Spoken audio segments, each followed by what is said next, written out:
फाळे फूलकोबी आउ 3टा टमाटोरे आज मु आपन सहित एभलिया रेसिपी शेयर करी जहाँ कि आप गरम भात रुटी पखाड़ कि खाली पार्टी भी खाइबा पसंद करेंगे।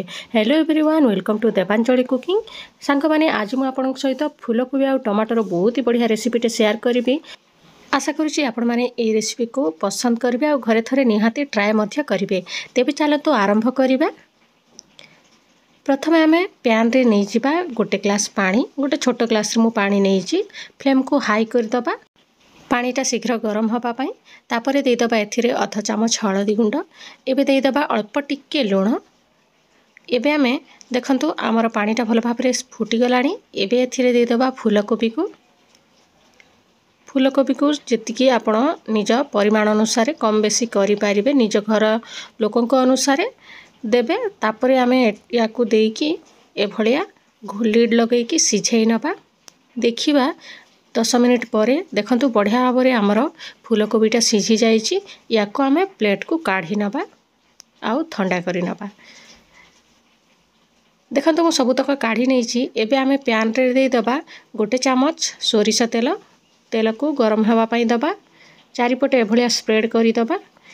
तेल भल भाव में गरम हो सारा पर एबे आमे टमाटो को फाड़ फाड़ काटिकी एभलिया देकी याकू घोड़े नबा। एबे 5 मिनिट पर लिड खोलिकी देखिबा।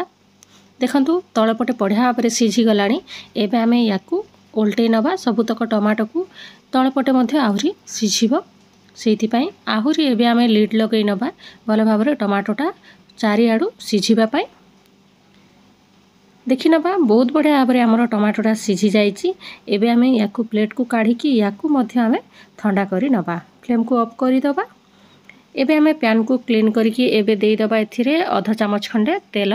मो सोरिष तेलर यूज करूछि, बढ़िया चटपटा फ्लेवर दबो, सेति पई आपण रिफाइंड ऑयल रे मध्ये करि परिबे। तापरे किछि कोला रसुण एथिरे देकी भाजी नबा टिके नाली पड़िबा पर्यंत। देखंतु बढ़िया भाव में आमर रसुणटा नाली पड़ी आसिलानी। याकू आमे प्लेट को काढ़ी नबा। एबे एथिरे किछि सुखिला लंका मध्य देई दबा। आपण निज टेस्ट अनुसार कम बेसी करि पारिबे। सुखिला लंका को मध्य टिके समय भाजी नबा। पूरा लो फ्लेम करिके ही भाजिबे जद्वारा कि भल भाव में क्रिस्पी हेई पारिबो लंकाटा। एबे आमे लंका को भी काढ़ी नबा। देखंतु सबुतक मु रेडी करि नैछि। चलंतु अलगा प्रोसेस को जिबा।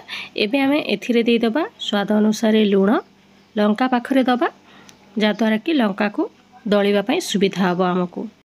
एबे सुखिला लंका और रसुण को दली नबा भल भाव में। याकू चकटी के संगे संगे हाथ धोई देबे सांग माने, नहले बहुत जली थाए हाथ।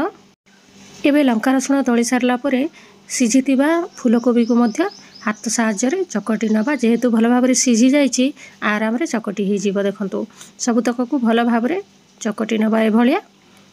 तापरे फूलकोबीटा चकटी सारला परे आमे टमाटो को मध्य सेमती चकटी नबा। टिके जो ऊपर चोपाटा सिझी जाई थाए ताकू आपण फिंगी देबे। देखंतु एई सबुतक को एबे भल भाव में चकटी नबा। रसुण, सुखिला लंका, टमाटो आउ फूलकोबी को एका सहित एबे चकटी नबा भल भाव में। देखंतु बढ़िया भाव में आमर सबुतक आमे दली सारिछे। एबे आमे या ऊपर देई दबा कटा पियाज, बढ़िया चटपटा फ्लेवर आसीबो।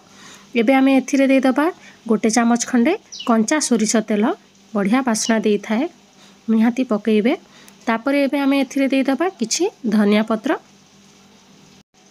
एबे ए सब को आउ थरे मिक्स करि नबा भल भाव में। बहुत ही चटपटा लगी थाए सांग माने, निहाती ट्राए करिवे। आशा करूछि ए रेसिपीटा आपण माने पसंद करिवे। आउ वीडियोटी को मध्य लाइक करिदेबे, निज फ्रेंड रिलेटिव मानक सहित मध्य शेयर करिदेबे। जदि चैनल रे नुआ अछंती ताहले प्लीज चैनल टी को सब्सक्राइब करदेबे एभलिया नुआ नुआ रेसिपी देखिबा पई। देखा हबो नेक्स्ट वीडियो रे आ गोटे नुआ रेसिपी सहित। Thank you for watching.